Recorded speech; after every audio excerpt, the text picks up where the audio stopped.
بسم اللہ الرحمن الرحیم۔ السلام علیکم ورحمۃ اللہ وبرکاتہ۔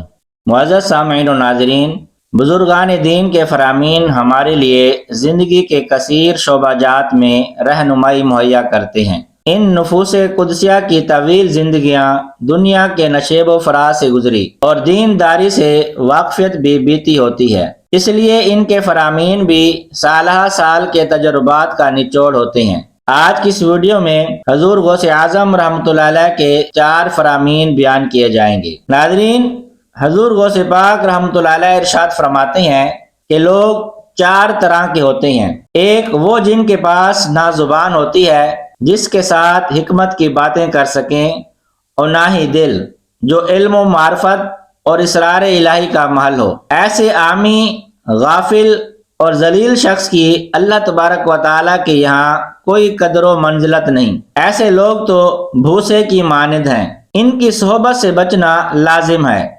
ہاں، اگر تم عالم دین اور نیکی کی دعوت دینے والے مبلغ ہو تو بے شک ایسے لوگوں کی صحبت اختیار کرو، انہیں اللہ پاک کی اطاعت کی دعوت دو اور گناہوں سے ڈراؤ تو تم مجاہد قرار پاؤ گے۔ رسول صابر و شاکر محبوب رب قادر صلی اللہ علیہ وسلم نے فرمایا کہ اگر اللہ پاک تمہارے ذریعے کسی ایک شخص کو ہدایت عطا فرمائے تو یہ تمہارے لیے اس سے اچھا ہے کہ تمہارے پاس سرخ اونٹ ہوں۔ حضور غوث پاک رحمۃ اللہ علیہ فرماتے ہیں کہ دوسری قسم ان لوگوں کی ہے جن کے پاس زبان تو ہے لیکن دل نہیں، علم و عمل کی نصیحت کے سلسلے میں بڑی حکیمانہ گفتگو کرتے ہیں مگر خود اس پر عمل نہیں کرتے، دوسروں کو خدا کی طرف بلاتے ہیں لیکن خود اس کے حکم پر عمل سے بھاگتے ہیں، غیبت کی مذمت تو کرتے ہیں لیکن خود اس میں مشغول رہتے ہیں، لوگوں کے سامنے اپنی پارسائی کا اظہار کرتے ہیں لیکن تنہائی میں بڑے بڑے گناہ کر کے اللہ تبارک و تعالیٰ سے جنگ کا اعلان کرتے ہیں۔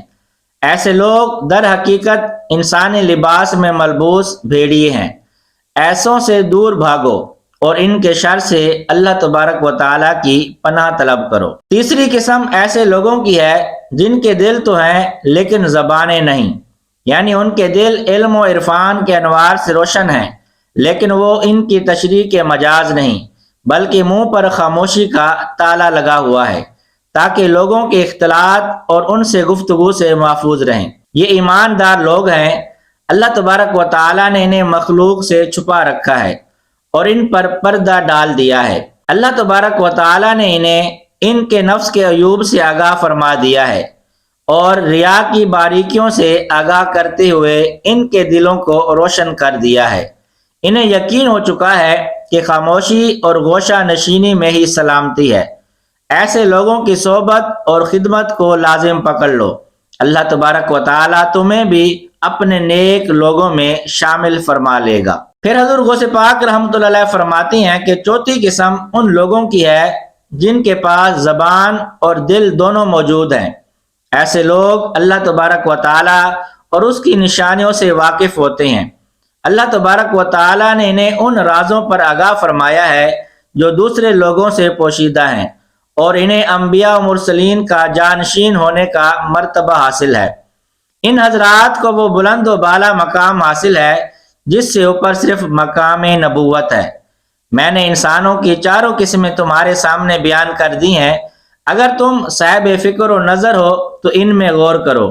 اللہ تبارک و تعالی ہمیں ایسی باتوں کی توفیق عطا فرمائے جو دنیا و آخرت میں اس کی محبوب اور پسندیدہ ہیں۔ ناظرین، اسی طرح حضور غوث پاک رحمۃ اللہ علیہ فرماتے ہیں کہ مومن کو چاہیے کہ اپنے فرائض اور واجبات ادا کرے، پھر سنتوں میں مشغول ہو، اس کے بعد نوافل کی طرف توجہ کرے۔ فرائض نہ پڑھنا اور سنن و نوافل میں مصروف ہونا حماقت ہے۔ اگر فرائض چھوڑ کر سنن و نوافل بجا لائے گا تو نہ مقبول ہوں گے بلکہ اسے ذلیل کیا جائے گا۔ اس آدمی کی مثال اس شخص کی سی ہے جسے بادشاہ اپنی خدمت پر معمول کرے لیکن وہ اسے چھوڑ کر اس کے غلام کی خدمت میں مشغول ہو جائے۔ حضور غوث پاک رحمۃ اللہ علیہ فرماتے ہیں کہ جو شخص بیداری کی بجائے نیند کو اختیار کرے وہ نہایت ادنا اور ناقص چیز کو پسند کرتا ہے نیند چونکہ موت کی بہن ہے، اس لیے وہ تمام مصلحتوں سے بے خبر ہو کر مردوں سے ملنا چاہتا ہے۔ اللہ تبارک و تعالی نیند سے پاک ہے کیونکہ وہ تمام نقائص سے پاک ہے۔ ملائکہ بھی بارگاہ رب العزت کے قریب ہونے کی وجہ سے نیند سے دور ہیں۔ نیند جنتیوں پر بھی نیند طاری نہیں ہوگی۔ سب بھلائیاں بیداری میں اور سب برائیاں اور مصلحتوں سے بے خبری نیند میں ہے۔ جو شخص اپنی خواہش کے مطابق ضرورت سے زیادہ کھانے پینے اور نیند میں مصروف رہے گا تو اس کے ہاتھ سے بہت سی بھلائیاں نکل جائیں گی۔ ناظرین، حضور غوث پاک رحمۃ اللہ علیہ چوتھی نصیحت فرماتے ہوئے ارشاد فرماتے ہیں کہ یہ نہ کہو کہ میں خدا سے دعا نہیں مانگتا، کیونکہ اگر وہ چیز میری قسمت میں ہے تو مل ہی جائے گی، دعا کروں یا نہ کروں، اور اگر وہ چیز میری قسمت میں نہیں تو میرا سوال مجھے وہ چیز نہیں دلا سکتا۔ دنیا و آخرت کی بھلائی میں سے جس چیز کی ضرورت ہو اس کا سوال کرو، جبکہ وہ چیز حرام یا باعث فساد نہ ہو، کیونکہ اللہ تبارک و تعالیٰ نے تمہیں دعا مانگنے کا حکم دیا ہے اور اس کی ترغیب دلائی ہے۔ قرآن پاک میں اللہ تبارک و تعالیٰ ارشاد فرماتا ہے ادعونی استجب لکم، کہ مجھ سے دعا کرو میں قبول فرماؤں گا۔